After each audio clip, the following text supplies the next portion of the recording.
Welcome back to my YouTube channel HSC study point by SK। आज हम बात करेंगे what is the role of crane operator, what is the role of riggers and what is the roles of signalman. तो इन तीनों का roles क्या होता है जब भी रिगिंग एक्टिविटी चलती है। इन तीनों का रोल को आज इसमें देखेंगे। तो चलिए सबसे पहले देखते हैं कि what is the role of crane operator. तो सबसे पहले क्रेन ऑपरेटर का क्या रोल होना चाहिए? Knowing knowledge about crane characteristic in function. तो क्रेन का जो भी कैरेक्टरिस्टिक्स है, जो गुण धर्म है, कहाँ से क्या एक्शन लेना है, क्या चीज़ है, उसके बारे में फुल्ली जानकारी होना चाहिए। और ये फंक्शन कैसे करता है उसके बारे में उसको फुल नॉलेज होना चाहिए। ये क्रेन ऑपरेटर का रोल में आता है। नेक्स्ट है knowledge of crane operating manual. तो क्रेन के साथ जो ऑपरेटिंग मैनुअल आता है उसके बारे में उसको पूरी नॉलेज होनी चाहिए। नेक्स्ट है knowledge of crane load chart at in function. तो लोड चार्ट जो दिया रहता है उसके बारे में उसको फुल डिटेल जानकारी होनी चाहिए और इसको कैलकुलेट कैसे कर सकते हैं उसके बारे में भी क्रेन ऑपरेटर को मालूम होना चाहिए। नेक्स्ट है monitor any site condition that में इफेक्ट क्रेन ऑपरेशन। मतलब साइट का वैसा कंडीशन जो कि क्रेन के ऑपरेशन को इफेक्ट कर सकता है, तो उस पर ध्यान रखना जरूरी है। जैसे कि ओवरहेड पावर लाइन अगर वहाँ पे है तो इस पे नज़र रखनी ज़रूरी है, क्योंकि अगर उसमें बूम टच हो गया तो क्रेन में है जो करंट आने का संभावना हो सकता है। तो इन सब चीज़ों को ध्यान रखना उसको ज़रूरी है। नेक्स्ट है information to the authority of any problem with the machine that may affect the operation. अगर इसके क्रेन में कोई प्रॉब्लम है तो जो उसका अथॉरिटी पर्सन है उसको बताना ज़रूरी है कि इस क्रेन में ये प्रॉब्लम है जो कि इसके ऑपरेशन को इफेक्ट कर रहा है, ऑपरेशन ठीक से नहीं हो रहा है। तो ये इसकी रिस्पॉन्सिबिलिटी क्रेन ऑपरेटर की होती है। नेक्स्ट है record the maintenance of crane at the site level. जब भी साइट लेवल पे क्रेन का मेंटेनेंस होता है तो किस डेट में हुआ, कब हुआ, उसका पूरा रिकॉर्ड उसको रखना होता है। चलिए इसके बाद देखते हैं कि what is the role of riggers. Riggers का रोल क्या होता है? तो रिगर्स का रोल, पहला जो रोल होता है रिगिंग एक्टिविटी में, select lifting gears and equipment. मतलब लोड को उठाने के लिए कौन सा लिफ्टिंग गियर की जरूरत है, मतलब कौन सा स्लिंग की जरूरत पड़ेगी, कौन सा डिसाइकल की जरूरत पड़ेगी, इन सब चीज़ों को सिलेक्ट करना है जो रिगर्स की जिम्मेदारी होती है। इक्विपमेंट कौन सा लगेगा। नेक्स्ट जो इसकी जिम्मेदारी होती है physical visual inspection of the lifting tools and tackle. तो इसका फिजिकल एंड विजुअल इंस्पेक्शन करना जरूरी है लिफ्टिंग टूल्स एंड टैकल का।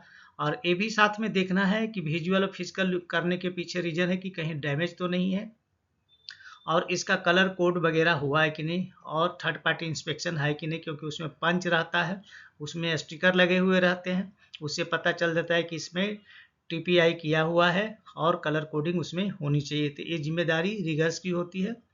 दूसरा होता है slinging and deslinging and storing rigging equipment rightly. तो जब भी लोड को उठाना होता है तो स्लिंग लगाना काम रिगर का होता है। लोड जब कंप्लीट हो गया, उठाने का प्रोसेस कंप्लीट हुआ, तो डिसलिंग मतलब स्लिंग को खोलना भी जिम्मेदारी उसकी होती है।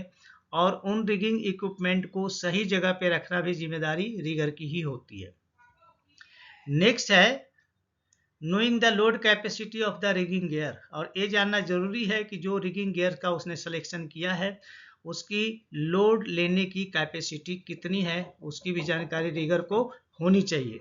उसके बाद जो होगा knowing crane lifting capacity. Crane की लिफ्टिंग कैपेसिटी के बारे में भी उसको मालूम होगा, ताकि उसके आधार पे उसका लोड कितना है और क्रेन की कैपेसिटी कितना है उसका है जो तुलना करे, तभी है जो वो लोड ठीक से उठा सकता है। नेक्स्ट है understanding the load shape size and weight. तो ये भी समझना जरूरी है कि जिस लोड को उठाने वाला है उसकी साइज क्या है, उसकी शेप किस तरह की है और वो कितना उसका वेट है। तो इसकी जानकारी रिगर्स को होना चाहिए।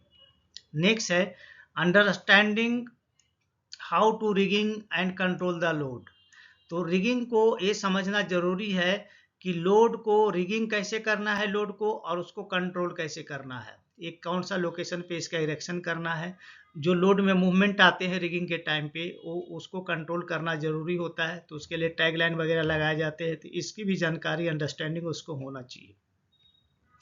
चलिए अब नेक्स्ट देखते हैं कि what are the roles of batsman या सिग्नल मैन एक ही होता है।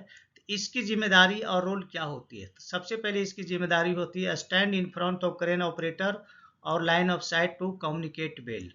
तो इसकी सबसे बड़ी जिम्मेदारी होती है कि क्रेन जो ऑपरेटर है उसके लाइन ऑफ साइट में खड़ा रहे, मतलब क्रेन ऑपरेटर को सिग्नल मैन दिखना चाहिए, जिसके वो सिग्नल जो भी दे रहा है या सिंबल से जो बता रहा है उसका कम्युनिकेशन है जो क्रेन ऑपरेटर के साथ ठीक से हो सके। दूसरा जो इसका सिग्नल दो रिस्पॉन्सिबिलिटी आता है, if not possible to stand in front of crane operator then use communication device such as whistle and radio. अगर कुछ ऐसे जगह पे लोड को इरेक्शन करना है जहाँ पे कि सिग्नल मैन को दूर जाना पड़ रहा है या क्रेन ऑपरेटर के लाइन ऑफ साइट से बाहर जाना पड़ रहा है, उस केस में कम्युनिकेशन सिस्टम के लिए यहाँ पे बैट्समैन या सिग्नल मैन को व्हिसिल या रेडियो का इस्तेमाल करना चाहिए। उसके बाद नेक्स्ट है, never stand below the load और बिटवीन लोड एनी ऑब्स्ट्रक्शन। और साथ में सिग्नल मैन को ये भी ध्यान रखना है बैट्समैन को कि वो कभी भी किसी भी लोड के नीचे खड़ा नहीं रहे या लोड और उसके बीच में कोई ऑब्स्ट्रक्शन है तो उसके बीच में खड़ा नहीं हो। नेक्स्ट उसका जो रिस्पॉन्सिबिलिटी आता है, check other activities within the crane operating area to avoid any accident. तो ये भी देखना है कि जहाँ पे क्रेन का ऑपरेशन चल रहा है वहाँ पे कोई दूसरी एक्टिविटी तो नहीं चल रही है। अगर दूसरी एक्टिविटी चल रही है तो उस एक्टिविटी को बंद करवाना है और पहले क्रेन का ऑपरेशन करना है। तो इसका भी ध्यान है जो सिग्नल मैन को रखना चाहिए ताकि वहाँ पे कोई एक्सीडेंट नहीं हो।